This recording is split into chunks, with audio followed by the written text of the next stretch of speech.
Nagarjuna Sagar project వద్ద ఉద్రిక్త పరిస్థితి నెలకొంది. డ్యామ్ నుంచి ఏపీ అధికారులు నీటిని విడుదల చేయడంపై తెలంగాణ అధికారులు అభ్యంతరం వ్యక్తం చేశారు. తెలంగాణ నిర్వహణలో ఉన్న సాగర్ ప్రాజెక్టు నుంచి కేఆర్ఎంబీ అనుమతి లేకుండా నీటిని ఎలా విడుదల చేస్తారంటూ ఏపీ అధికారులు తీరుపై ఆగ్రహం వ్యక్తం చేశారు. దీనికి ప్రతిస్పందనగా తెలంగాణ అధికారులు ఎడమ కాలువకు నీటిని విడుదల చేయడంతో ప్రాజెక్టు వద్ద పరిస్థితి ఉత్కంఠంగా మారింది. నాగార్జున సాగర్ ప్రాజెక్టు దగ్గర ఉద్రిక్త పరిస్థితి నెలకొంది. మరింత సమాచారం మా కరెస్పాండెంట్ శంకర్ అందిస్తారు. శంకర్. రైట్ రవి, నాగార్జున సాగర్ పై అయితే మళ్ళీ జల వివాదం తెరపైకి వచ్చిందని కూడా చెప్పుకోవచ్చు. ఏపీ తెలంగాణ అధికారుల పోటాపోటీగా నీటిని అయితే విడుదల చేశారు. మొత్తంగా నల్గొండ జిల్లాలో ఉన్న నాగార్జున సాగర్ ఏదైతే ఉంటుందో నాగార్జున సాగర్ ప్రాజెక్టు పై మరోసారి ఏపీ తెలంగాణ మధ్య జల వివాదం తెరపైకి వచ్చిందని కూడా చెప్పుకోవచ్చు. అయితే సాగర్ డ్యామ్ నిర్వహణ తెలంగాణ నీటిపారుదల శాఖ ఆధీనంలో ఉన్నప్పటికీ ఏపీ ఇరిగేషన్ అధికారులు కేఆర్ఎంబీ అనుమతి లేకుండానే కుడికాలువకు నీటిని విడుదల చేశారనే ఆరోపణలు అయితే వెల్లెత్తుతున్న పరిస్థితి కనపడుతుంది.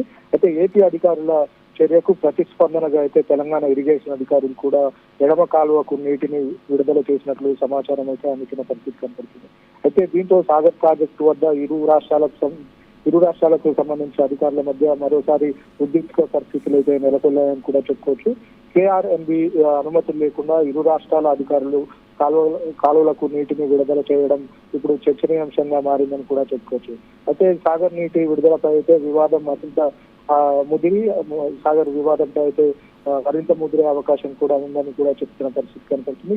ఇరు రాష్ట్రాల అధికారులు చర్యలపై అయితే కేఆర్ఎంబీ ఎలా స్పందిస్తుందన్నదే ఆసక్తిగా ఎదురు చూడాల్సిన అవసరం అయితే కనపడుతుంది. మొత్తంగా నాగార్జున సాగర్ ప్రాజెక్టు వద్ద మళ్ళీ వివాదం రాసుకోవడం అయితే ఉమ్మడి కృష్ణా జలాశయ నిర్వహణలో ఉన్న పర్యవేక్షణ లోపం అనే వెతి చూపిస్తుంది. కృష్ణా నది యాజమాన్య బోర్డు కేఆర్ఎంబీ స్పష్టమైన మార్గదర్శిలో ఉన్నప్పటికీ ముందస్తు అనుమతులు లేకుండా కాలువలకు నీటిని విడుదల చేయడం ప్రాజెక్టు భద్రతతో పాటు ఇరు రాష్ట్రాల మధ్య ద్వైపక్షపరమైన ఉద్రిక్తతలకు అయితే దారితీస్తుందని కూడా చెప్పుకోవచ్చు. మొత్తంగా తెలంగాణ ఇరిగేషన్ శాఖ పరిధిలో ఉన్న సాగర్ డ్యామ్ కుడి కాలువ నుంచి ఏపీ అధికారులు ఏకపక్షంగా నీటిని విడుదల చేశారని తెలంగాణ అధికారులు అయితే అభ్యంతరం వ్యక్తం చేస్తున్నారు.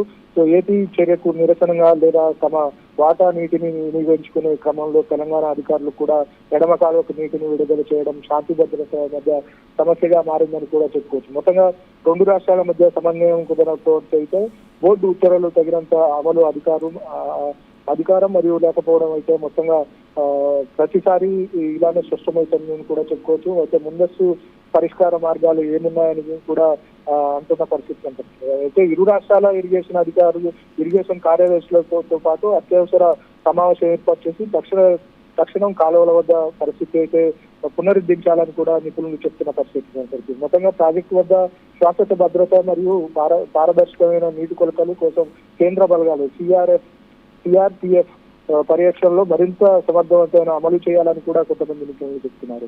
అలాగే